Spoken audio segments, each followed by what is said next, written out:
are you all? Thank you so much for watching. Thank you so much for subscribing.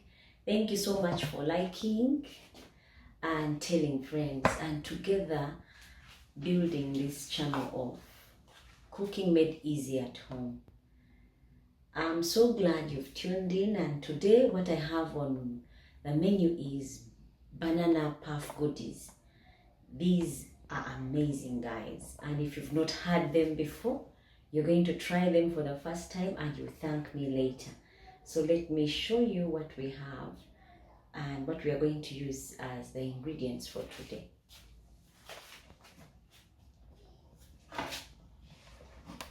We are going to need some flour. Remember, we still have a harvest of the bananas, so they are the ones we are going to use to do banana puffs. The bananas are right here. I'm going to use 3 of them. I'm going to use all-purpose flour, and then I'm going to use some milk, some vanilla powder, just 1/4 teaspoon, some yeast, nutmeg, and just a pinch of salt. We would use sugar, but our bananas are really ripe and sweet enough. So for those of you guys who are in places where your bananas are not as sweet as Ugandan bananas, you should plan to come to Uganda sometime and try our bananas. They don't need any help. So that's what we are going to use for our banana puffs. Now, time for us to start, but before we do anything, we are going to blend our bananas. Now we start off by peeling our bananas and slicing them up to fit in the blender and to be able to blend easily. Now I am not going to be using my blender. I'm going to be using a NutriBullet. It is faster for me, but you can go ahead at home and use anything. You could crush them using a fork, as long as you get them to a pureed form where it's more runny than thick. Blending it would mean it would be really fine, but when you just crush it, it may not get to that consistency, because you could even use some water to get there. I'm using 3 bananas, but like I said, my servings are always more than 1 or 2, so I normally use more than normal. You can go ahead, if you have 1 banana, and just use 1 banana and cut down on the rest of the ingredients as required. Now once my bananas are peeled, they are nice and clean, I'll slice them up.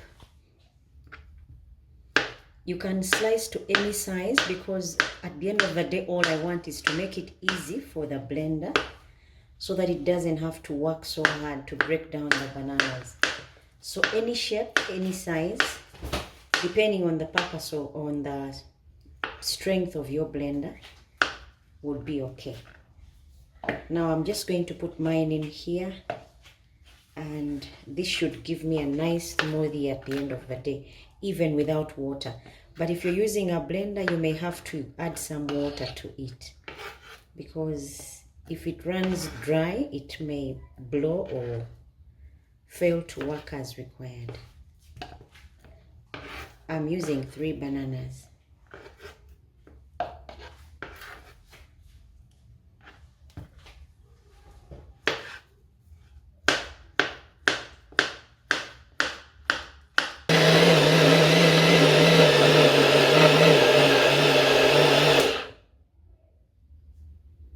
Now mine is about to get ready, so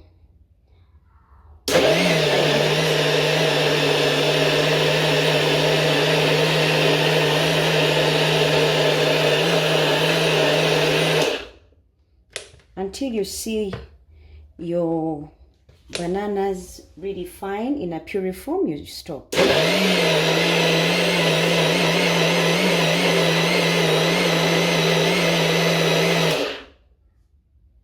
I think that should be good for me.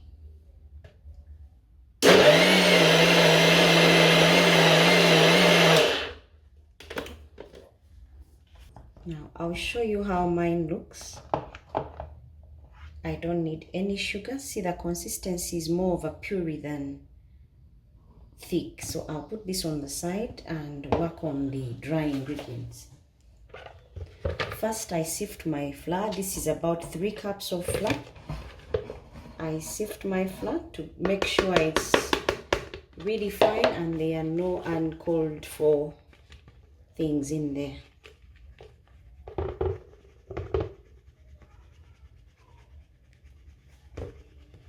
When you make these puff goodies, banana puff goodies, if you're having people over, these do not restrict that they are good only for children. Adults can enjoy them. Children can enjoy them because there is no added sugar. So you can consider them healthy enough for those who are on the sugar diet, who are off the sugar diet. This is good for you because it's sweet enough, especially if you're using really ripe bananas that are sweet enough that the sweetness will pull through.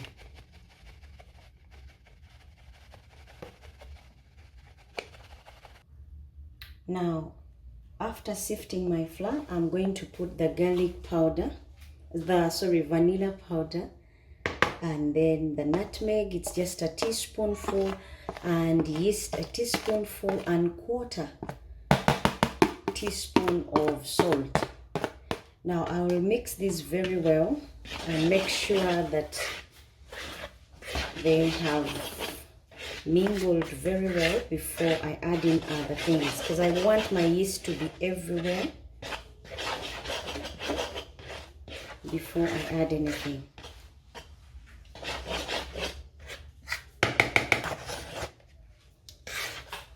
Now I've finished mixing all my ingredients, my dry ingredients together, ensuring that they are properly mixed. Then I add my blended bananas. Remember, these are called banana goodies, puff goodies. So I'll put my bananas.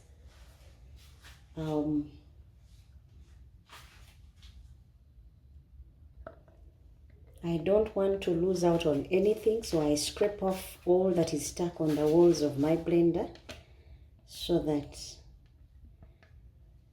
my measurements and the banana puff goodies are not losing out on anything. The things we can do with bananas are immense. So if you've always had them at home and you're wondering, what do I do to them except eat them the way they are? Well, this is the channel where you find countless things you can do with your bananas. Now, after adding my bananas, these will determine how much milk I'm going to use and if I will need any water in there. If you don't have enough bananas, you can use warm water, because remember there's yeast in there.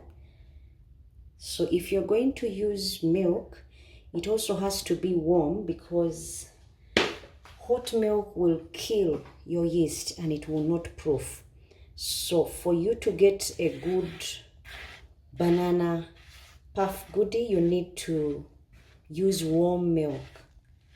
And by warm, I mean where you can put your finger and you do not fringe when it touches the warm milk. Then that is good enough. Now I'm going to add some milk in here, warm milk, to activate the yeast. I will not use too much because I don't want my dough to be too runny. I want it just at the right consistency. I don't want it too heavy, too thick. I want it just right. So I'll mix and mix quickly, because the longer you take with your dough, the tougher your dough becomes. So you need it done quickly so that you can give the yeast time to raise.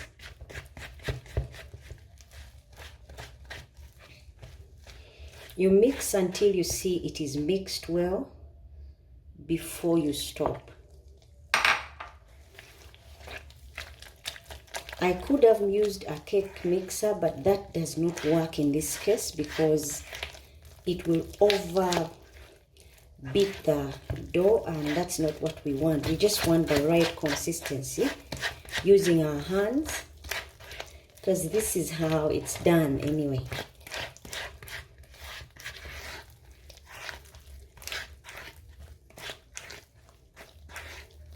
Now I'm going to add the leftover milk.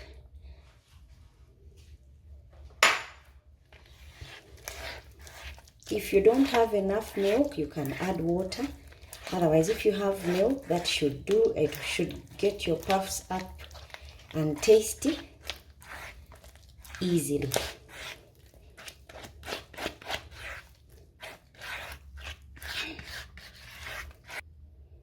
Now that it is done, I'm using the spatula to remove the dough that could be stuck on my fingers. And then I'm going to cover this with cling film so that I let it sit for about 30 to 40 minutes. Or when you see that it has doubled in size, then you know it is ready for you to work with after. So I'm going to cover this.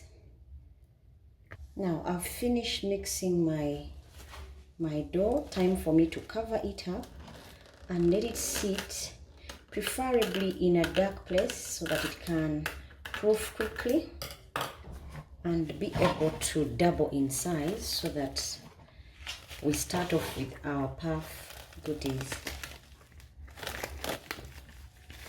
You make sure it's tight when you proof it so that it's able to double in size. Now time for me to put it away for about 30 to 40 minutes, and then we can check on it later.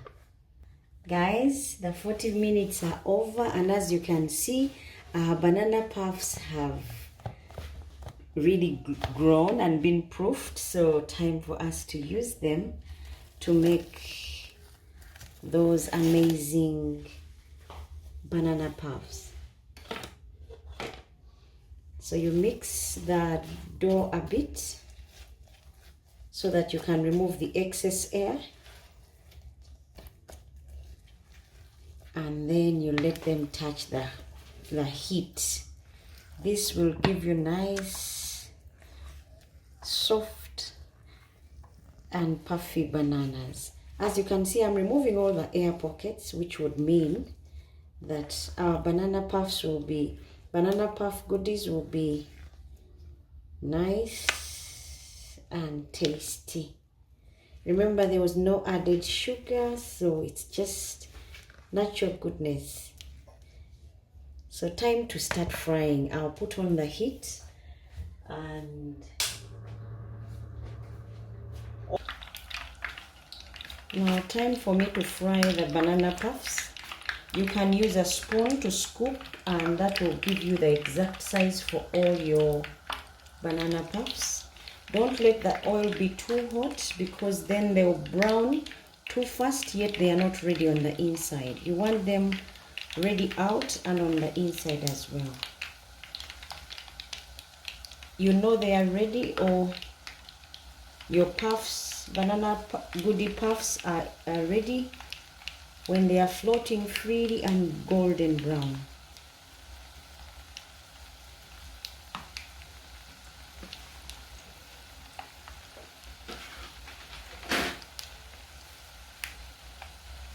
Now they've got to be able to float for them to get that goodie puff that we call these. If they don't float, then they have not come out as desired.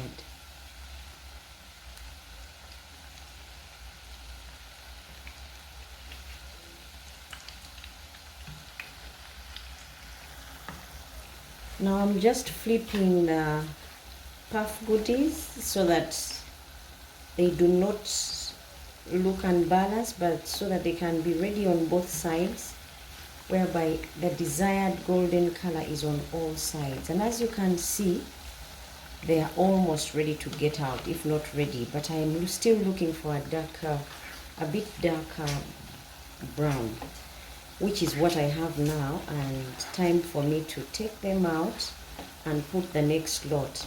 They are puffed up well, and I think this is what is best for my puff goodies.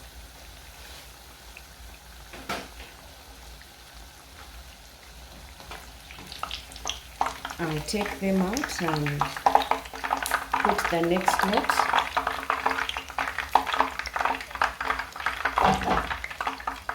Guys, these are tasty. Remember, they have no added sugar, just bananas, remember? And the puffiness just adds some excitement to your menu, especially for breakfast, evening snack with a cup of tea. For those of you who enjoy cups of teas in the evening, yeah, this is a good one that you can add to your evening's treat. It can midnight snack for those who like snacking in the middle of the night. That one could be a good one. It could be a good starter for those of you who do starters. Yeah. This is the next batch. Guys, do not worry about the shape. As long as you use the same scooper and they come out puffy, that's what we are looking for, because these are called puffy banana goodies. So as long as they are puffy, they should be, when you press them, when they are really soft, because of the yeast. So if you see that puffy bit, you know you're on the right track, and that would be that you've nailed the banana puffy goodies. You will love them, your kids will love them, every one of your family will love them, because there is no added sugar. If your banana is really sweet, that will be very good, because then if they are not sweet, you'll have to use some sugar or condensed milk, which comes with sugar in it. Guys, there you have it with the banana puff goodies. These things are tasty, guys.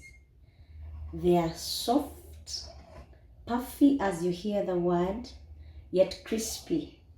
So they would tickle all taste buds, and you will love them, whether it's by yourself or with a group of friends, or served as starter, breakfast, or lunch. These would tickle your taste buds. Thank you so much for watching. Thank you so much for subscribing. Until next time, see you and bye-bye.